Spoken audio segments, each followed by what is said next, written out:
নমস্কাৰ বন্ধুসকল, আজি মই আপোনালোকক ঘৰৰ পিছফালে কাৱৈ মাছ খাবৰ কাৰণে এক ব্যৱস্থা কৰিছোঁ। কিনো কৰিছোঁ আপোনালোকক দেখুৱাবৰ কাৰণে লৈ আহিছোঁ। এইটো আচলতে ঘৰৰ পিছফালে বহুত বছৰ ধৰি এনেই পৰি থকা পুখুৰী। বহুত বছৰ আগতে ইয়াত মাছ মেলা হৈছিলে, কিন্তু ইয়াত মাছ ওচৰত যিহেতু গছ গছনি আছে, চৰাই বগলী এইবিলাকৰ পৰা ৰক্ষা কৰিব পৰা নগ'ল।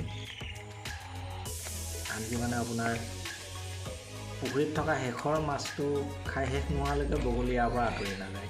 তাৰপিছত চিন্তা চৰ্চা কৰিলোঁ, এনেই পৰি থকাতকৈ কিবা ব্যৱস্থা কৰি মাছ খোৱাৰ সুবিধা কৰি ল'ব পাৰি নেকি। তাৰ ফলত এইখিনি কৰিলোঁ।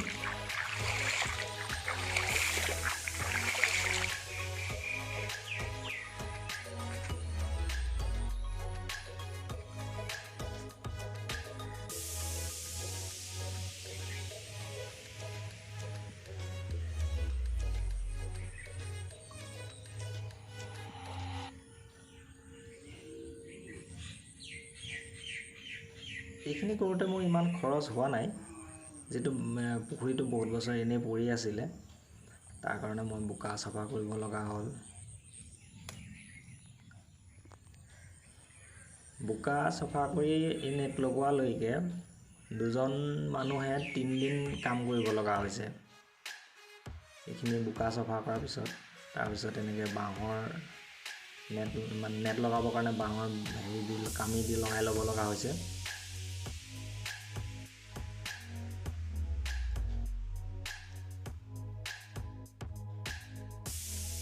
গোটেই কামখিনিত প্ৰায় 6,000 মান টকা খৰচ হৈছে।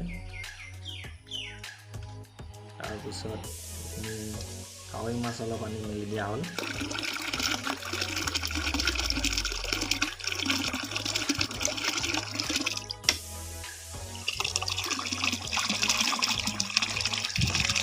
এই বছৰতে মই মাছ খাই যিটো খৰচ হ'ল সেইখিনি নোলাব। কিমান দিন এই প্ৰচেষ্টাৰে মাছ খাব পাৰোঁ, কিমান বছৰৰ কাৰণে, তাৰ ওপৰত নিৰ্ভৰ কৰিব। পুৰা লাভটো নোলালেও ঘৰৰ পিছফালে এটা পুখুৰীত যদি মাছ থাকে, হঠাতে আপোনাৰ খাব মন গ'লে ধৰি খোৱাৰ এটা চখেই বেলেগ।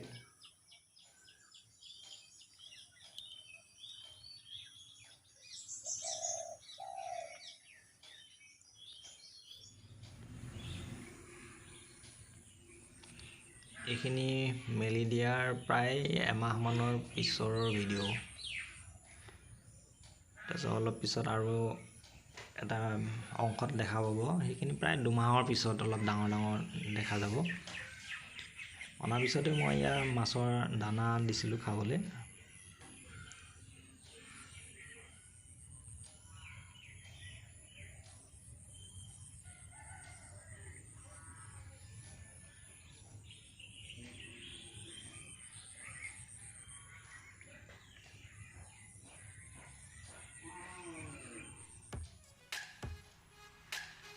এইখিনি প্ৰায় 2 মাহমানৰ পিছৰ কৰা ভিডিঅ'। মাছবিলাক অলপ ডাঙৰ দেখা পাইছে।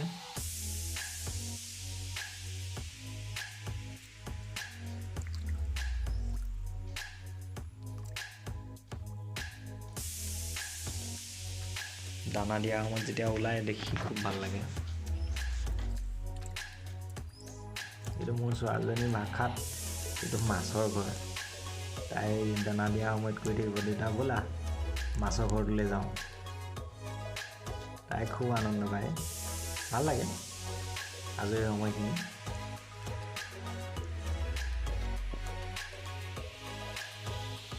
আপোনালোকৰ ঘৰতো যদি এনেদৰে পুখুৰী পৰি আছে, আপোনালোকেও চিন্তা চৰ্চা কৰিব পাৰে।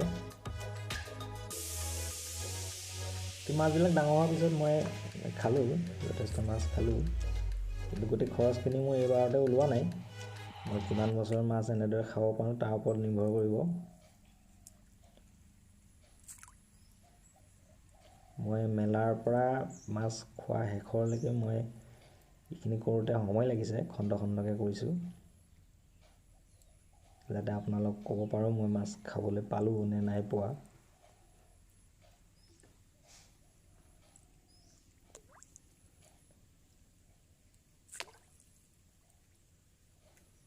ভাল লাগে, যথেষ্ট আনন্দ পাওঁ। আজৰি সময়খিনিও সৎব্যৱহাৰ হয়।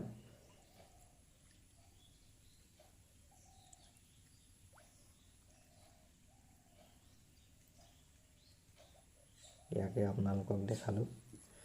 ধন্যবাদ। এক সৰু প্ৰয়াস।